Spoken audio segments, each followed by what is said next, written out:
Movie की शुरुआत इस कोट के साथ होती है कि वो दुनिया को बचाने के लिए अपना खुद का गॉड बनाएगा। द कंट्रोलर नाम का एक पागल सा साइंटिस्ट एक ऐसी शक्ति के बारे में रिसर्च कर रहा होता है जो एक इंसान को सुपरमैन में बदल सकती है। तभी एक रहस्यमय व्यक्ति अचानक सीक्रेट मैसेज के थ्रू से कांटेक्ट करता है और उसे बताता है कि वो प्रोफेसर के काम के बारे में जानता है और ये भी कि उसे ऑर्गेनाइजेशन से निकाला जा रहा है। वो आदमी रिसर्च को रियलिटी में बदलने वाला प्लान पेश करता है जिसका इस्तेमाल दुनिया को आने वाले सर्वनाश से बचाने के लिए किया जाएगा, क्योंकि इन्वेंशन को एक सब्जेक्ट की आवश्यकता होती है। अब कंट्रोलर तुरंत डीएनए एनालिसिस की खोज शुरू करता है तो उसे जॉस स्टेडमैन नाम का एक आदमी मिलता है। अगले सीन में एक स्पेस साइंटिस्ट माइकल स्वार्ड का इंटरव्यू हो रहा होता है जिसमें वो दावा कर रहा होता है कि सर्वनाश से ठीक पहले गामा रेज ब्रश हो जाएंगी। वो कह रहा होता है कि एक बड़ा सा स्टार दिखने वाला है जिससे 2 गामा रेज निकलेंगे और अर्थ उसके ठीक सामने होगी और वो नष्ट हो जाएगी। दूसरी ओर जॉस उर्फ जो अल्कोहल छोड़ने की कोशिश कर रहा होता है और प्रेजेंट में रेड लॉक में एक सिक्योरिटी गार्ड के रूप में काम करता है। वो समुद्र के किनारे अपने परिवार के साथ क्वालिटी टाइम स्पेंड करते हुए एक पुरानी रिकॉर्डिंग को देख रहा होता है। उसने अपनी बेटी जो को 3 स्पेशल वर्ड बोले होते हैं 143 जिसका मतलब है आई लव यू।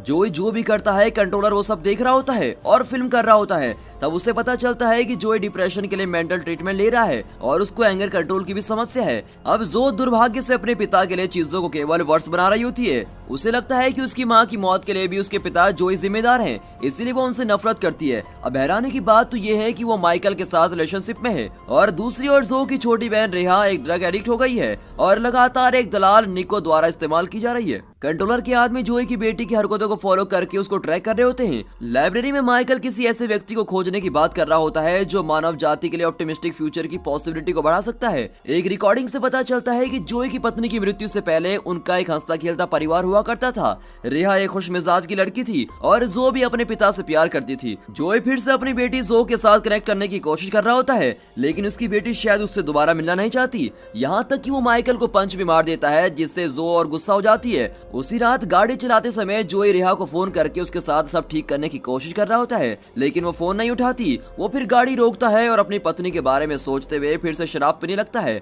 उसने अपनी वाइफ से अपने परिवार को एक साथ रखने का वादा भी किया था लेकिन वो असफल है। अब कुछ देर बाद एक आदमी उसकी पिछली सीट पर बैठा होता है और वो उसको किडनैप कर लेता है और फिर कंट्रोलर के पास लेके जा रहा होता है। वो जोई की आंखों में एक ऐसी चिप लगाता है जिससे वो वही देखता है जो कंट्रोलर उसको दिखाना चाहता है। जब जोई जागता है कंट्रोलर उसे फोर्सफुली एक पिस्टल देता है और एक महिला को मारने के लिए फोर्स कर रहा होता है। पहले जोई ऐसा करने से मना कर देता है लेकिन कंट्रोलर उसको धमकी देता है कि उसके आदमी उसकी बेटी को मार डालेंगे। जोई मजबूर होकर उसकी बात मान लेता है लेकिन असल में बंदूक खाली होती है और वो महिला कंट्रोलर की एजेंट है जो उसकी ओबिडेंस का टेस्ट कर रही होती है। उसी समय एक बड़ा स्टार अभी एक्सप्लोड हुआ है और रेज अब अर्थ की ओर बढ़ रही होती हैं। जोई जागता है और कंट्रोलर को बताता है कि वो अपने बॉस के घर में घुस गया है। उसका बॉस चार्ल्स रेडलॉक का प्रेसिडेंट है। जोई अंदर घुसने में सफल हो जाता है और चार्ल्स को उसे अपने सेफ में ले जाने का ऑर्डर देता है जहां उसने लैपटॉप रखा होता है। फिर वो अपनी उंगली को फिंगरप्रिंट सेंसर पर स्कैन करता है तो देखता है कि वो मैच कर रहे होते हैं। चार्ल्स को जैसे ही मौका मिलता है तो वो जोई को मारता है और उसकी बंदूक छीन लेता है। वो इम्प्लांटेड चिप को देखता है और समझ जाता है कि इसके पीछे कंट्रोलर का हाथ है।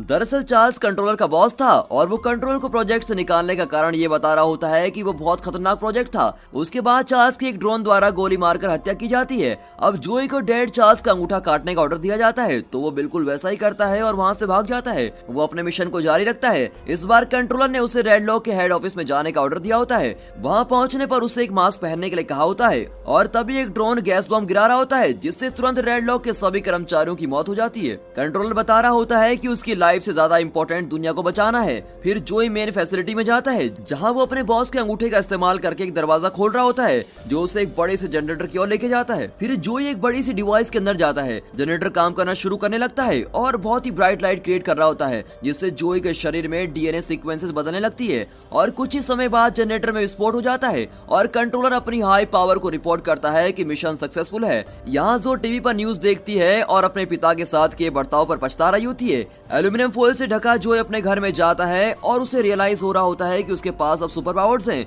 हर बार जब वो गुस्सा होता है तो वो अपने शरीर से पर्पल कलर की विनाशकारी रेस निकालता है। अब जिसको देखकर कंट्रोलर भी चकित हो जाता है। अपनी शक्ति से जोई अब बिना चाबी के भी बाइक शुरू कर सकता है। तो दोस्तों ऐसा सब कुछ हमारे साथ तो नहीं होगा पर फिर भी एक गेम के लिए पूछता हूँ, अगर आपके पास ऐसी सुपर पावर्स आ जाएं तो आप सबसे पहले क्या करेंगे? हमें कमेंट करके जरूर बताइएगा। उसके बाद कंट्रोलर जोई की हाईएस्ट पोटेंशियल को अनलॉक करने के लिए उसे निको के पास जाने के लिए कह रहा होता है। वो निको को ढूंढ रहा होता है जो उसे कैमरे की टॉर्च से डिस्ट्रैक्ट करके उसको नीचे गिरा देता है। ये रियलाइज करते हुए कि जोई रेहा का पिता है, निको फिर जानबूझकर रेहा की एक वीडियो उसको दिखाता है जिसमें उसको परेशान कर रहा होता है। अब जोई को वीडियो देखकर बहुत ही गुस्सा आता है और वो अचानक एक ब्राइट लाइट को इमिट करता है जिससे पूरी जगह नष्ट हो जाती है।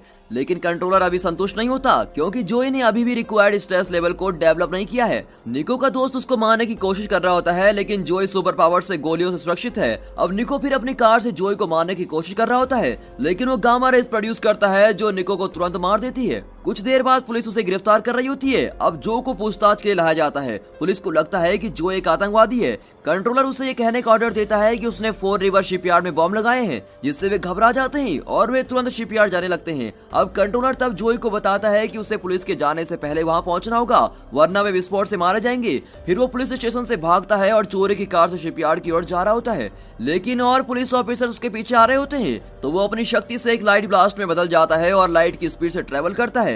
दूसरी तरफ कंट्रोलर के लोग जो के घर जाते हैं और उसके बॉयफ्रेंड को किडनैप कर लेते हैं जबकि पुलिस शिपयार्ड पहुंचती है और बॉम्ब्स की तलाश कर रही होती है। सौभाग्य से जोई समय पर आता है और वो विस्फोट होने से पहले उस कंटेनर को हवा में लेके जाता है जिसमें बॉम्ब है लेकिन मलबा एक प्लेन से टकरा जाता है जिससे वो क्रैश हो रहा होता है। लेकिन अपनी शक्ति का इस्तेमाल करके जोई विमान को जमीन से टकराने से रोक देता है और उसको सुरक्षित स्थान पर लेके जा रहा होता है। जोई अपने घर जाता है लेकिन देखता है कि उसकी बेटी को किडनैप कर लिया गया है और कंट्रोलर उसको मारने की धमकी दे रहा होता है। फिर वो जो की लैपटॉप की स्क्रीन को छूकर उसकी लोकेशन को ट्रैक करता है और तुरंत अपनी बेटी को बचाने के लिए वहां पहुंच जाता है। वहां पहुंचकर वो अपनी बेटी की रक्षा के लिए एक इलेक्ट्रोमैग्नेटिक शील्ड बना रहा होता है। अब कंट्रोलर के आदमी उसे गोली मारने की कोशिश कर रहे होते हैं लेकिन वे सिर्फ अपनी गोलियों को बर्बाद कर रहे थे क्योंकि इसका सुपरमैन पर कोई भी असर नहीं होता।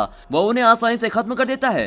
अब जो देखती है कि उसके बूढ़े पिता जिंदा हैं तो वो उनको गले लगा रही होती है और अपने बर्ताव के लिए उनसे माफी मांगती है। अब पता चलता है कि जिस रहस्यमय व्यक्ति ने पहले कंट्रोलर को कांटेक्ट किया था वो कोई और नहीं माइकल ही था। इस बीच गामा रेज अर्थ की ओर करीब आ रही होती हैं। ये रियलाइज करते हुए माइकल तुरंत एक पिस्टल लेता है और जो को उसके पिता के सामने गोली मार देता है और ये देखकर जोई को गुस्सा आता है और वो उसको मार डालता है। जोई जानता है कि वो अपनी बेटी को बचाने में असफल रहा। फिर वो अपनी पत्नी की मृत्यु के बाद उसे अकेले छोड़ने के लिए उससे माफी मांग रहा होता है। अब कंट्रोलर के लोग रेहा को ढूंढते हैं और उसको भी मार डालते हैं और कंट्रोलर इसे जोई को लाइव प्रसारित कर रहा होता है। अपनी बेटियों की मौत से जोई का गुस्सा पीक लेवल तक पहुंच चुका है और वो बहुत सारी पर्पल लाइट को इमिट करने लगता है जो पूरी अर्थ पर फैल रही होती है। लाइट आउटर स्पेस तक पहुंच जाती है और इलेक्ट्रोमैग्नेटिक बैरियर बना लेती है जो अर्थ को पूरी तरह से ढक रहा होता है।